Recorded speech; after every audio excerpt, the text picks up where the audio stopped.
Astaghfirullah. Assalamualaikum warahmatullahi wabarakatuh.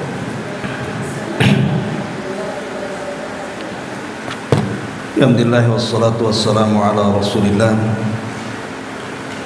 wa ala alihi wa sahbihi wa mawalah wa la hawla wa la quwata illa billahi wa ba'du. Alhamdulillah, di pagi ini kembali kita bisa melanjutkan kajian kita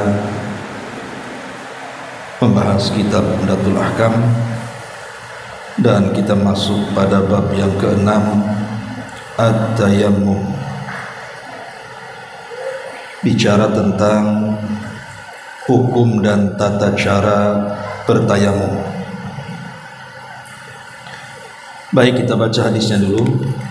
Di sini pengarang menyebutkan 3 hadis tentang tayamum. An Imran ibni Husainin radhiyallahu anhu anna Rasulullah sallallahu alaihi wasallam ra'a rajulan mu'tazilan lam yusalli fil qaum faqala ya fulan ma mana'aka an tusalliya fil qaumi faqala ya Rasulullah asabatni janabatun wala ma'a faqala alayka bis sa'id fa innahu yakfi. Dari Imran ibn Husain radhiyallahu an, dia berkata, Nabi bersabda, ataupun Nabi sallallahu alaihi wasallam melihat seseorang yang menyingkir dan tidak mau mengerjakan salat bersama yang lain. Maka Nabi bertanya, wahai fulan, apa yang menghalangimu untuk mengerjakan salat bersama yang lain? Maka orang itu menjawab, duhai Rasul, aku lagi junub, padahal sedang tidak ada air. Maka Rasulullah SAW bersabda, kamu bisa menggunakan permukaan bumi, itu sudah cukup bagimu. Kemudian hadis yang kedua, An Ammar ibn Yasir radhiyallahu anhu maqala, ba'athani an-nabiy sallallahu alaihi wasallam fi hajatin fajnabtu falam ajidil ma'a fatamarragtu fis sa'idi kama tamarragu ad-dabatu thumma ataitu an-nabiy sallallahu alaihi wasallam fadzakartu dzalika lahu faqala innama kana yakfika an taqula biyadayka hakadha thumma daraba biyadayhi al-ardha darbatan wahidatan thumma masaha ash-shimala 'ala al-yamini wa dhahira kaffayhi wa wajhahu. Ammar ibn Yasir menuturkan bahwa dirinya diutus Rasul untuk satu keperluan, namun dia kemudian junub dan tidak mendapatkan air. Dirinya lantas bergulung-gulung di tanah, persis seperti binatang yang bergulung-gulung. Setelah itu dia menemui Rasul dan menceritakan hal itu kepada beliau. Maka Rasul bersabda, sungguh engkau cukup berbuat dengan kedua tanganmu sebagai berikut. Nabi lantas menupukkan kedua telapak tangannya ke tanah sekali saja, lalu mengusapkan tangan kiri pada tangan kanannya, kemudian mengusap punggung kedua, telapak tangan dan wajahnya. Dan hadis terakhir, An Jabir bin Abdullah al-Ansari radhiyallahu anhuma anna Nabiy sallallahu alaihi wasallam qala u'titu khamsan lam yu'tahunna ahadun minal anbiya'i qabli nusirtu birru'bi masirata syahrin wa ju'ilat liyal ardu masjidan wa tahura fa ayyuma rajulin min ummati adrakathu as-salatu falyusalli wa uhillat liyal ghanaim wa lam tahilla li ahadin qabli wa utitu syafa'ata wa kana an-nabiyyu yub'atsu ila qaumihi khassatan wa bu'itsu ila an-nasi ammatan. Dari Jabir bin Abdullah Al-Ansari radhiyallahu an, dia berkata, Nabi bersabda, aku diberi 5 perkara yang belum pernah diberikan kepada seorang nabi pun sebelumnya. Pertama, aku diberi pertolongan dengan ketakutan musuh selama sebulan lamanya. Yang kedua, bumi ini dijadikan untukku sebagai masjid dan alat bersuci, sehingga siapapun dari umatku ini yang mendapatkan waktu salat telah tiba, maka hendaklah dia salat. Kemudian yang ketiga, harta rampasan perang dihalalkan kepadaku, padahal sebelumnya dihalalkan kepada siapa, padahal sebelumnya tidak dihalalkan, harusnya begitu. Tidak dihalalkan untuk umat sebelumku. Kemudian juga yang kelima, aku diberikan syafaat. Dan yang terakhir, setiap nabi diutus khusus untuk kaumnya, sedangkan aku diutus untuk seluruh manusia. Baik ma'asyiral muslimat yang dimuliakan Allah Subhanahu wa taala, sebelum saya mempraktikkan tata cara bertayamum sebagaimana yang dianjurkan Nabi sallallahu alaihi wasallam, kita akan bahas tentang hikmah dulu kenapa disyariatkan tayamum dan apa sejarahnya. Hikmah yang pertama kenapa disyariatkan tayamum adalah ta'widun nafsi ala nasyad wa tarkul kasali lima kanatin nafsu majbulatan atau majbulatun ala hubbil kasali wa tulil amali. Pertama, untuk membiasakan jiwa supaya semangat, membiasakan kita untuk tetap semangat dan meninggalkan malas.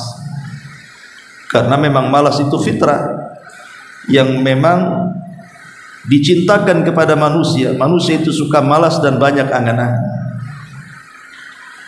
Jadi sekalipun kemudian tidak ada air, bukan lantas kita tidak sholat, bukan lantas kita tidak melakukan ibadah, maka ada ganti daripada wudu berupa tayamum. Sehingga tidak ada lagi alasan untuk malas beribadah karena ketidakadaan air, karena sudah diganti dengan tayamum. Yang kedua, akhdul muslim lil ibrati fa fi tayammumi yastashir al abdu qimata wujudil miyahi fi hayati. Yang kedua, dari ibadah tayamum ini seorang muslim harus mengambil pelajaran, mengambil ibrah betapa mahalnya benda yang namanya air itu, sehingga kemudian harus mencari penggantinya untuk menggantikan yang sekedudukan dengan air. Lah dari sini kita tahu bahwa kita harusnya diingatkan dengan syukur nikmat dengan adanya air sehingga kita bisa bersuci. Kemudian yang ketiga, tawaffur at-turab wa tawajuduhu bi kathratin lima syara Allahu tayammuma, bahwa syariat Islam ini tidak pernah mempersulit. Bukan berarti ketidak ada air itu kemudian tidak bersuci, tetap bersuci dengan adanya tanah, dan tanah itu ada di mana saja, sehingga memudahkan syariat. Karena tanah kan ada di mana saja, debu itu ada di mana saja, terkadang nempel di tembok, nempel di kursi, nempel di meja, kan begitu. Sehingga ini memungkinkan seseorang untuk melakukan tayamum di mana saja, dan ini bentuk rahmat yang Allah Azza wa Jalla anugerahkan kepada kita. Dan yang terakhir tentunya hikmahnya adalah tafdilu ummatil Islam bitayammum, di mana Allah utamakan umat Islam di antara umat-umat yang lainnya dengan tayamum. Sebagaimana hadis yang ketiga tadi yang kita baca, di mana tayamum ini hanya ada syariatnya dalam Islam saja, dan tidak ada syariat tayamum di agama-agama yang lainnya. Karena tayamum itu kekhususan umat Islam, dengan itulah kita diutamakan dibandingkan umat yang lainnya. Adapun tentang sejarah tayamum, kenapa kemudian bisa disyariatkan tayamum, apa penyebabnya? Jadi disebutkan dalam sebuah riwayat yang dikeluarkan Bukhari dan Muslim dari hadis Aisyah Ummul Mukminin radhiyallahu anha. Jadi satu hari Nabi SAW melakukan perjalanan perang. Lah salah satu istri yang diajak yang kebetulan terkena undian adalah Aisyah Ummul Mukminin radhiyallahu anha. Jadi berangkatlah kemudian pasukan Nabi SAW. Lah ketika kemudian Rasul dan para sahabat sampai di sebuah tempat namanya Baidah. Baidah itu antara Mekah dan Madinah. Maka qadarullah, rupanya cincin atau gelang kalung yang dipakai Aisyah radhiyallahu anha itu lepas kemudian terjatuh di perjalanan itu, sehingga akhirnya mereka pun harus berhenti dan mencari kalung Aisyah. Jadi para sahabat Nabi SAW berinisiatif untuk berusaha mencarikan di mana jatuhnya kalung itu. Lah sementara daerah tempat jatuhnya kalung itu dikenal jarang ada air. Tidak ada sumber mata air, tidak ada sumur, tidak ada apa-apa di situ. Lah ketika kemudian mereka mencari-cari kemana-mana, akhirnya kemudian lama sekali sampai datang waktu sholat, sementara mereka belum berwudu dan tidak ada air. Akhirnya mereka pun mengadu kepada Abu Bakar Siddiq radhiyallahu anhu, karena Abu Bakar kan ayahnya. Maka Abu Bakar Siddiq radhiyallahu anhu ingin menegur Aisyah, seolah-olah mengatakan gara-gara kamu nih jadi nyulitkan orang aja. Lah ketika Abu Bakar Siddiq masuk ke tendanya Nabi SAW, rupanya Rasul sedang tertidur di paha Aisyah.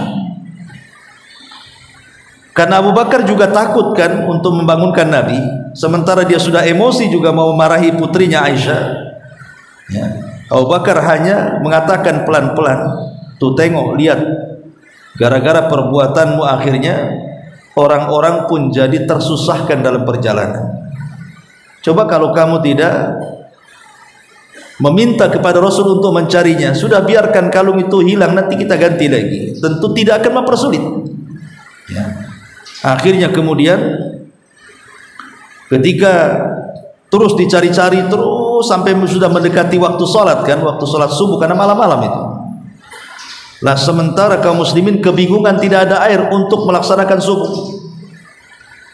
Dari situlah kemudian ketika kaum muslimin sedang bingung, maka turun kepada Nabi SAW ayat di mana Allah Subhanahu wa taala katakan, ya ayyuhalladzina amanu idza qumtum ilas salati faghsilu wujuhakum wa aydiyakum ilal marafiq wamsahu bi ru'usikum wa arjulikum ilal ka'bain wa in kuntum junuban fattahharu wa in kuntum marda aw ala safarin aw jaa ahadum minkum minal ghaid aw lamastumun nisa. Di sini syahidnya, falam tajidu ma'an fatayammamu sa'idan thayyiban.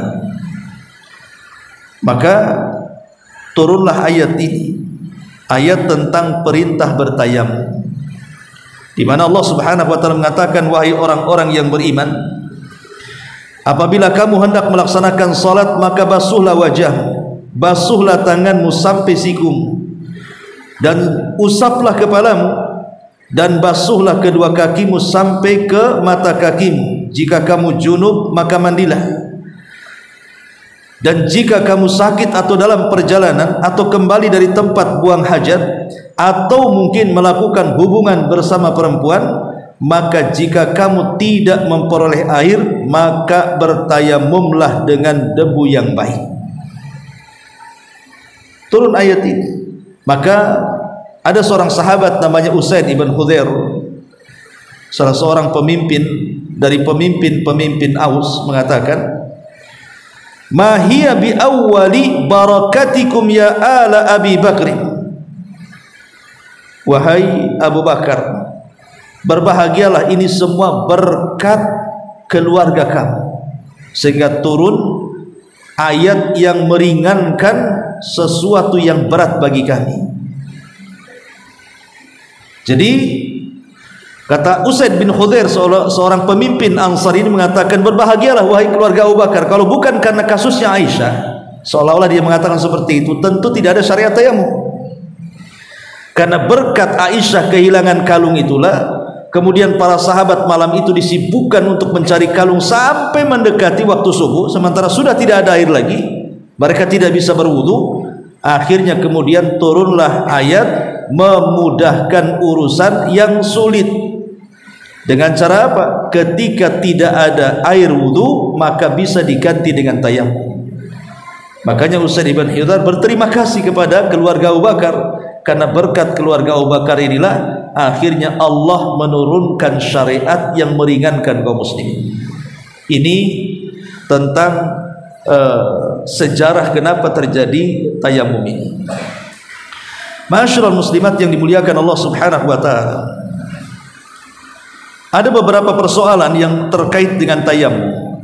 Pertama, jadi tayamum itu membolehkan apapun sebagaimana apa yang telah dibolehkan saat orang memiliki wudu. Jadi hukum-hukum wudu itu berlaku kepada hukum-hukum tayamum, tidak ada bedanya. Kemudian yang kedua, tayamum itu boleh walaupun satu kali untuk beberapa kali sholat.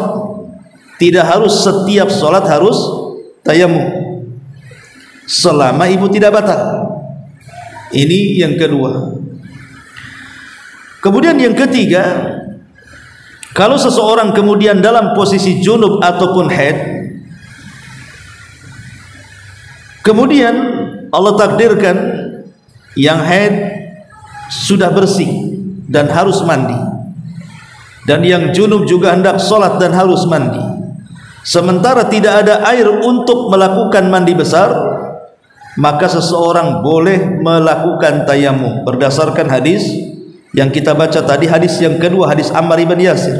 Dia junub, kemudian dia memahami tayamum itu dengan pemahaman yang salah. Jadi seolah-olah tayamum itu sama dengan mandi, sehingga Ammar ibn Yasir berguling-guling di pasir.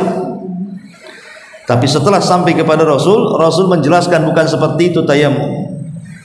Coba kalau seandainya tayamum junub kayak gitu, Bu, apa enggak guling-guling ibu depan rumah tuh? Mungkin setiap rumah beli pasir 1 lori, Bu, ya. Tetapi kan tidak seperti itu. Rasul mengajarkan, menjelaskan kepada Ammar ibn Yasir, tidak seperti itu tayamum itu. Nanti kita praktekkan bagaimana tayamum yang benar. Kemudian yang keempat, bahwa tayamum ini bisa menghilangkan hadas kecil dan hadas besar. Tayamum ini bisa menghilangkan hadas kecil dan hadas besar, sama dengan wudu dan mandi. Kalau wudu untuk hadas kecil, kalau mandi untuk hadas besar kan. Kalau tayamum itu dua-duanya bisa menghilangkan hadas kecil dan hadas besar. Pamannya ibu melakukan hubungan suami istri di malam hari, kemudian di pagi hari tak ada pula air untuk mandi, mau beli juga tidak ada jam segitu ada orang yang jual air, sementara ibu harus mandi, wudu dan sholat subuh, maka dibolehkan ibu tayamum dengan niat mandi junub. Ini juga terkait persoalan tayamum. Kemudian yang kelima, apabila seseorang tayamum kemudian sholat, setelah sholat rupanya ada hujan, anggaplah memang air di PT Moya sini tak ada lagi, ATB udah nggak ada gitu ya, mungkin ada kerusakan sehingga nggak ada air, umpamanya sudah 2-3 hari.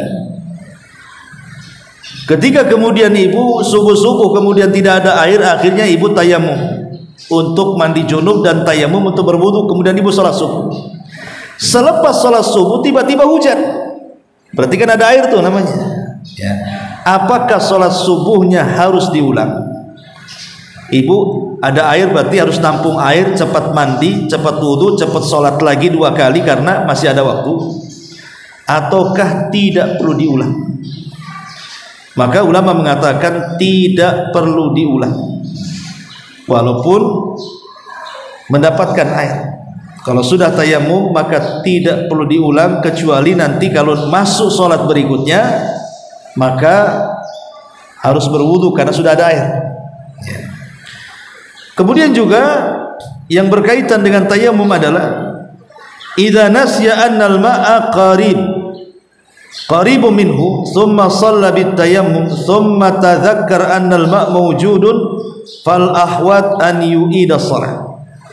Tapi kalau ibu lupa, ibu nyimpan air, ibu ini lupa nyimpan air, kalau ada air tiba-tiba ibu tayamum kemudian sholat, selepas sholat ingat pula kalau ada air ya.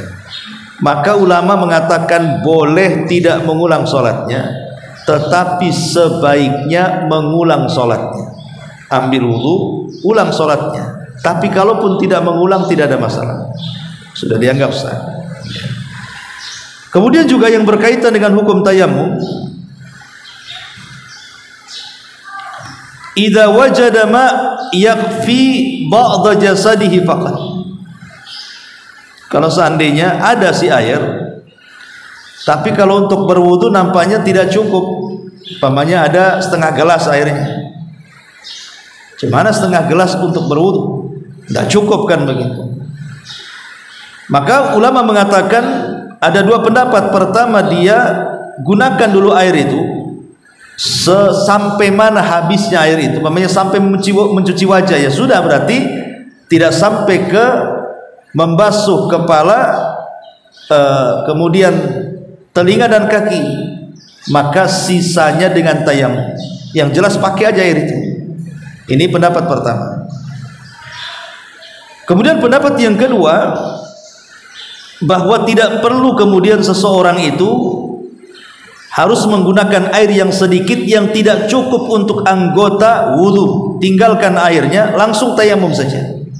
Jadi ada 2 cara ya, pakai dulu air itu sampai di mana, kemudian lebihnya tayamum kalau tidak cukup, atau tidak perlu pakai air, tayamum saja.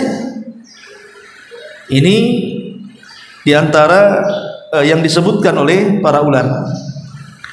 Kemudian juga diantara yang berkaitan dengan hukum tayamum adalah seseorang takut kalau seandainya dipakai airnya untuk berwudu tak minum pula dia. Pokoknya ibu bawa air 1 aqua lah kan, itu aqua tanggung itu. Kemudian nggak ada air sama sekali kecuali air yang di aqua tanggung itu. Kalau digunakan wudu ibu tak minum nanti. Kalau digunakan minum tak bisa pula berwudu dengan air itu. Maka dalam kondisi seperti ini, kata para ulama mengatakan, maka sebaiknya tayamum.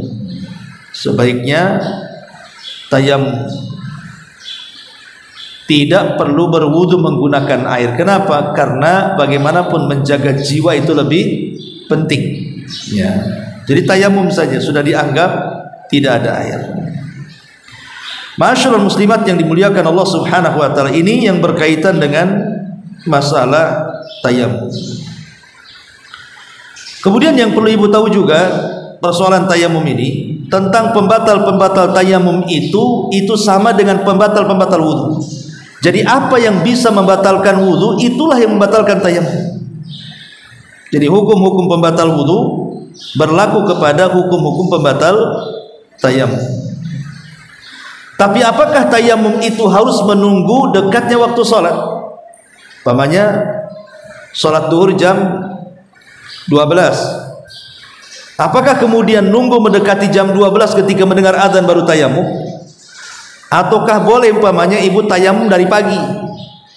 Ya, ibu ingin membersihkan hadas dari badan ibu tayamum di pagi hari gitu ya. Kalau tidak batal ya sudah, nanti subuh tidak sah tayamum lagi. Apakah kemudian tayamum itu harus dekat-dekat waktu sholat? Pertanyaannya. Maka memang ulama berselisih pendapat. Ada yang mengatakan tayamum itu disyaratkan dilakukan apabila dekat waktu sholat. Dan ini ada sebagian para ulama berpendapat seperti itu. Tapi ada juga yang tidak berpendapat seperti itu. Artinya tidak mesti mendekati waktu sholat, bisa jauh-jauh dari waktu sholat orang itu sudah bertayamum. Kemudian juga yang berkaitan dengan hukum tayamum adalah bahwa seseorang dibolehkan tayamum itu karena 4 perkara. Seseorang itu dibolehkan tayamum karena 4 perkara. 1, tidak adanya air. 1, tidak adanya air. Yang kedua, adanya air tetapi ibu sakit dan ibu tidak dibolehkan menggunakan air selama sakit karena itu bisa memperparah penyakitnya, maka cukup dengan tayamum saja. Kemudian yang ketiga, ketika kondisi air itu dalam kondisi yang sangat dingin sadis, dingin sekali gitu ya, pokoknya tidak bisa menyentuh air itu. Tapi insya Allah alhamdulillah di negeri kita sih tidak ada lah sampai ekstrim seperti itu. Saya pernah merasakan waktu di Yaman itu, waktu musim dingin itu memang nyentuh air kayak kesetrum badan itu. Memang kesetrum, memang kayak gimana, kayak kesetrum gitu ya, karena sudah dingin sekali cuacanya. Kita ngomong aja kayak orang ngerokok keluar asap gitu ya. Jadi ketika mau wudhu itu gimana rasanya gitu ya. Maka dalam kondisi seperti itu dibolehkan seorang tayamum. Kemudian yang keempat, Al-Imam Ibnu Hazm menambahkan, kalau seandainya air itu jauh, kemudian ibu membawa barang yang takut kehilangan barangnya. Kalau ngambil air, barang bisa hilang. Kalau menjaga barang, umpamanya kan tak bisa pula berwudu, ya. Maka para ulama seperti Imam Ibnu Hazm mengatakan boleh tayamum. Boleh tayamum dalam kondisi seperti ini. Baik, masyarakat muslimat yang dimuliakan Allah Azza wa Jalla, kita masuk tata cara tayamum. Memang ada perselisihan ulama tentang tartib tayamum itu. Kalau kita lihat dalam hadis yang kita baca, hadis yang kedua dalam bab tayamum tadi, hadis siapa? Ammar ibn Yasir ini, bahwa tartib tayamum itu menurut hadis Ammar ini memang dimulai dari tangan kemudian wajah. Tetapi jumhur ulama mengatakan bahwa tartib tayamum itu dimulai wajah baru tangan, dan itu yang benar.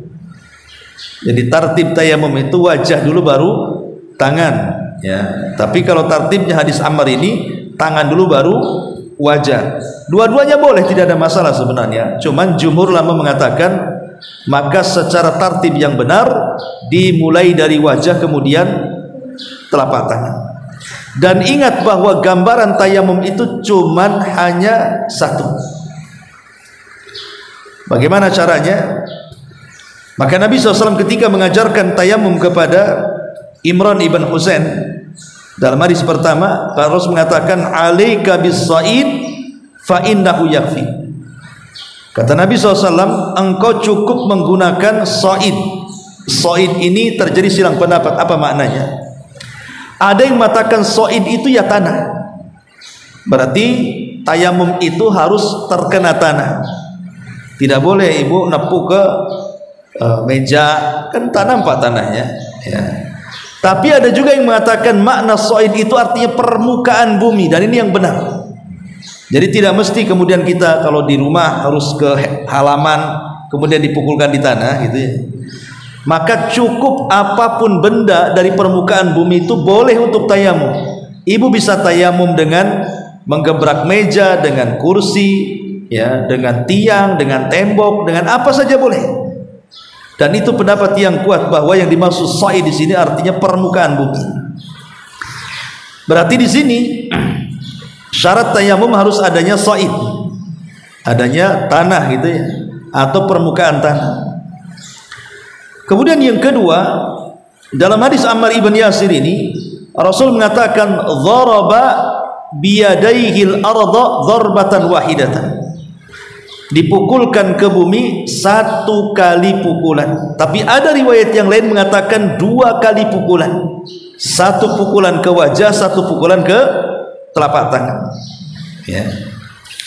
Kemudian yang ketiga, soal tartib tadi sudah dijelaskan, mana yang lebih dahulu diusap, apakah wajah atau tangan. Maka jumhur ulama mengatakan wajah dulu baru tangan. Prakteknya seperti ini ya. Jadi kalau seandainya saya tayamum, Bu, ini telapak tangan ini langsung dihentakkan ke meja, nah seperti ini, kemudian diangkat, ditiup. Boleh jadi di situ ada kerikil-kerikil kecil atau apa ya, maka ibu tiup, ditiup ya. Baru kemudian diusapkan ke wajah, keseluruhan wajah, bukan sebagian ya. Karena wajah dalam ayat faghsilu wujuhakum juga maksudnya adalah seluruh wajah yang tampak di depan kita, diusap wajahnya semuanya ya. Ini apa namanya, tartib pertama. Kemudian setelah mengusap wajah, baru ibu mengusap telapak tangan ya. Telapak tangan tentu yang kanan dulu, begini ya, nah gini, baru punggungnya gini, baru ke sebelah kiri, baru punggungnya seperti. Ini satu cara. Cara yang kedua bisa dengan dua kali pukulan tadi, begini, kemudian tiup, kemudian diusap wajahnya ya. Ah, selesai sekali ya. Kemudian ibu pukulkan lagi, kemudian ditiup, kemudian sebelah kanan dan sebelah kiri. Jadi ada dua cara, imma dengan satu pukulan untuk wajah dan tangan, imma dengan dua pukulan masing-masing, pukulan untuk wajah dan pukulan yang lainnya untuk tangan ya. Memang sebagian ulama Syafi'i ada yang mengatakan bahwa mengusap tangan itu sampai mirfaq, sampai sini, sebagaimana ketika seseorang berwudu. Jadi dalam mazhab Syafi'i itu kalau tayamum begini, kemudian ditiup, kemudian mengusap wajah, tiup lagi, pukulkan lagi, tiup lagi. Mereka menganjurkan sampai sini, sampai sini, gini ya. Nah, kemudian sampai sini, nah gini, gini. Ini dalam mazhab Syafi'i seperti itu.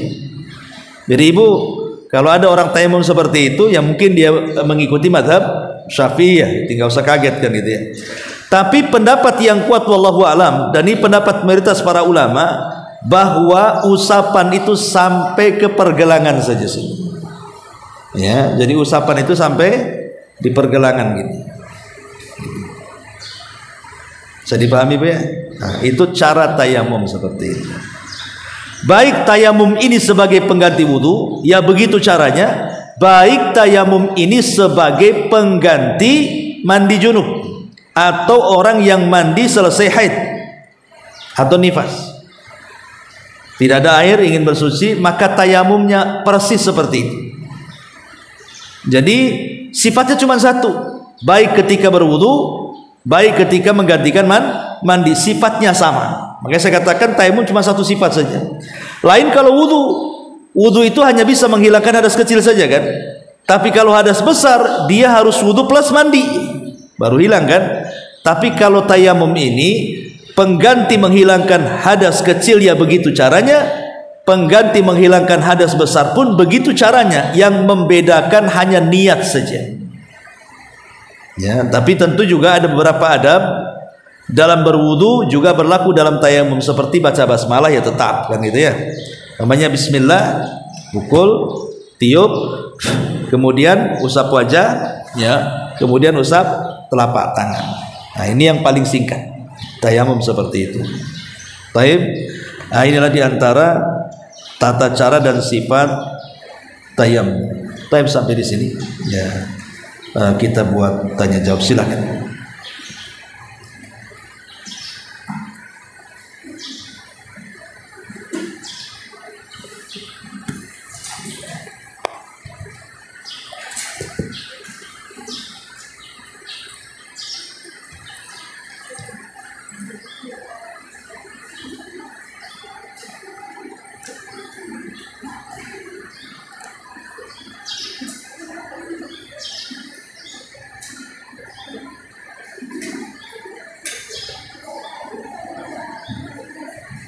Assalamualaikum. Waalaikumsalam. Kita kan pernah ke Pekanbaru, airnya itu kan seperti ini ya. Tapi kita mau bongkar, kita ambil ini, kalau memang kita bongkar. Iya, alhamdulillah. Masalah air keruh itu tidak boleh dihukumi sebagai air najis, karena asal air itu suci. Kalau kita mendapatkan air dalam bentuk apapun, maka kita hukumi pertama kali adalah suci. Jangan dibilang air najis. Kecuali kalau seandainya terbukti kenajisan air itu sehingga tidak bisa digunakan wudhu ataupun mandi dengan 3 sifat yang berubah. Pertama warnanya, kedua baunya, ketiga rasanya, dan yang merubahnya adalah benda najis. Tapi kalau yang merubahnya adalah benda suci, maka lihat mana yang mendominasi. Kalau airnya lebih mendominasi dibandingkan benda yang merubah warnanya, rasanya atau baunya, maka air itu boleh untuk berwudu, bahkan bisa untuk mandi jinabah. Tapi kalau seandainya benda sucinya lebih mendominasi dibandingkan airnya, maka tidak bisa untuk berwudu ataupun mandi. Contoh umpamanya ibu mau buat bakwan, kan pakai air juga tuh. Tepung kan suci, air 1 gelas, tepung 1 kilo. Gimana mau wudu, Bu? Berarti bukan air, itu namanya tepung, karena benda itu yang mendominasi daripada airnya. Tapi kalau air yang mendominasi dibandingkan bendanya, seperti mamanya kayak di Pekanbaru ibu cerita tadi, airnya keruh ya karena mungkin ada gas atau apa di sana, penggalian atau apa ya, atau mungkin karena daerah-daerah pinggir-pinggir laut, biasa kan begitu, Bu ya. Biasanya daerah-daerah pinggir laut kayak gitu biasanya, berminyak gitu ya. Apakah kemudian boleh berwudu? Ya harus berwudu dari situ. Kan tidak najis airnya. Dan yang merubah warna pun bukan benda najis. Apalagi kalau air itu banyak di sungai umpamanya atau di sebuah telaga gitu ya. Karena Nabi pernah ditanya soal air lautan, apakah boleh untuk bersuci, maka Rasul mengatakan airnya suci dan airnya boleh digunakan untuk bersuci dan bangkainya halal untuk dimakan. Artinya Bu, ibu tidak boleh tayamum, harus berwudu karena ada airnya. Cuman mungkin kuning saja kan itu ya. Wallahu a'lam.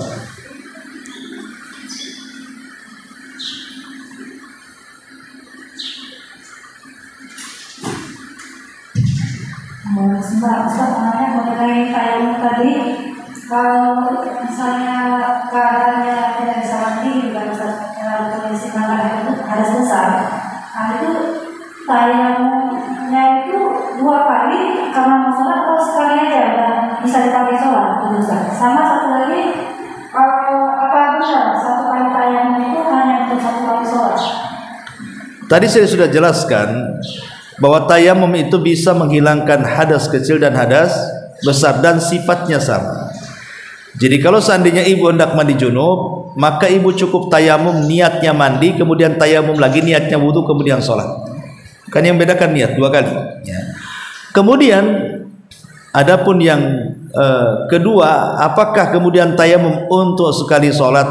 Sebenarnya ini menjadi khilaf para ulama. Tadi sudah jelaskan. Ujung pangkal perselisihannya itu, apakah kemudian tayamum itu sama fungsi dengan wudu, mengangkat hadas, ataukah hanya memperbolehkan sholat? Itu saja perselisihannya di situ. Bagi yang mengatakan tayamum itu hanya untuk memperbolehkan orang sholat saja, berarti setiap kali sholat 1 kali tayamum. Tapi bagi yang mengatakan bahwa tayamum itu liraf'il hadas, bisa mengangkat hadas, berarti sekali tayamum selama dia belum batal, boleh sholat berkali-kali. Dan itu pendapat yang kuat, bahwa tayamum itu sama dengan wudu, bisa mengangkat hadas. Jadi ibu bisa sekali tayamum selama belum batal, maka bisa digunakan untuk beberapa kali sholat. Wallahu a'lam. Ustaz mau nanya yang Lanjutannya Ustaz, Iya. kalau di rumah itu kan cek ya Ustaz ya. Misalnya rumah itu bersih, apakah itu bisa digunakan tayamum? Apakah kita harus melakukan dari tanah gitu Ustaz? Kalau ikut mazhab Imam Syafi'i ibu, ya ibu harus nampak tanah. Kalau ikut mazhab Syafi'i, sa'id itu artinya turab. Tetapi kalau ikut mazhab Ahmad dan yang lainnya, dan ini pendapat yang kuat wallahu alam, bahwa sa'id itu artinya permukaan bumi. Jadi apa saja yang menonjol-nonjol di bumi ini, entah tiang, yang boleh untuk tayamum. Ya. Mesti ada. Ibu tak tahu saja. Ya, ada. Ya. Allah, cuman nggak nampak aja. Iya.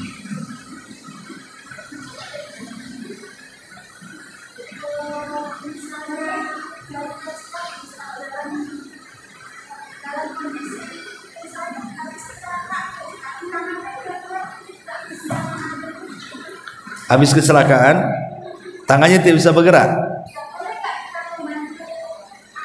Oh boleh.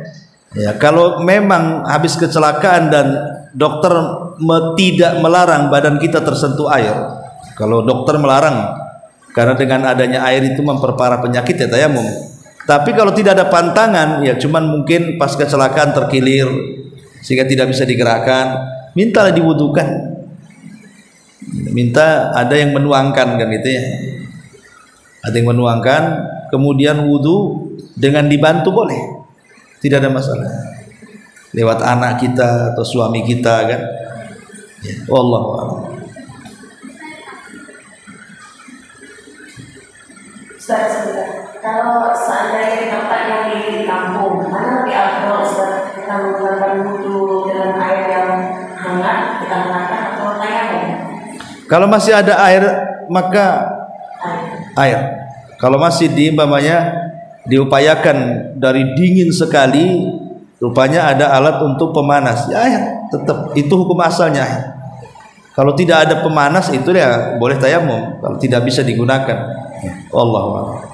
Ustaz, kalau mandi suntuk, kan harus wudu, kan mandi Ustaz. Terus mandi itu nggak butuh lagi, tapi tangannya itu menyentuh jempolnya itu menyentuh kemaluan. Itu nggak apa ya Ustaz, kamu sholat aja. Ketika mandi, selepas mandi. Ketika mandi apa selepas mandi? Nah mandi, itu kan. Kalau dalam posisi mandi boleh disentuh semuanya. Ya kalau seandainya ketika dia dalam posisi dia mandi, umpamanya tiba-tiba ketika mandi kencing, ya kan? Iya, saya contohkan dulu. Umpamanya dia kencing ketika tengah-tengah mandi dia berak dan begitu seterusnya, kan batal wudunya. Mandinya sah, tapi kan batal wudunya, dia harus berwudu lagi kan? Ya, tapi kalau tidak mendatangkan pembatal-pembatal itu, mungkin tersentuh saja tanpa penghalang, maka ini kembali kepada hadis Rasul, man massa dzakarahu falyatawadda. Barang siapa yang menyentuh kemaluannya maka dia berwudu. Tapi di sana ada hadis yang lain, ketika ada seorang sahabat sedang sholat, kemudian gatal di kemaluannya, kemudian digaru, kemudian langsung bertanya, apakah itu membatalkan sholat? Kata Rasul tidak, karena kemaluan itu bagian daripada kulit. Lah dua hadis yang seolah-olah kontradiktif ini akhirnya kemudian diusahakan untuk digabungkan karena dua-duanya sahih. Maka Syekhul Islam Ibnu Taimiyah rahimahullah taala membuat sebuah hukum dari dua hadis yang seolah bertentangan itu. Maksudnya hadis yang mengatakan barang siapa yang menyentuh kemaluan berwudu kalau menyentuhnya dengan bersyahwat. Tapi kalau seandainya dia menyentuh tidak dengan syahwat, maka hadis tadi yang orang sholat menyentuh kemaluannya, kata Rasul tidak membatalkan sholat karena kemaluan bagian daripada kulitmu, itu ketika dalam kondisi menyentuh dan tidak bersyahwat. Jadi batal tidaknya itu tergantung syahwat dia. Kalau menyentuh dengan syahwat batal, kalau menyentuh tidak dengan syahwat tidak batal. Wallahu a'lam. Ya, saya kira cukup ya. Subhanallah bihamdika, asyhadu an la ilaha illa anta, astaghfiruka.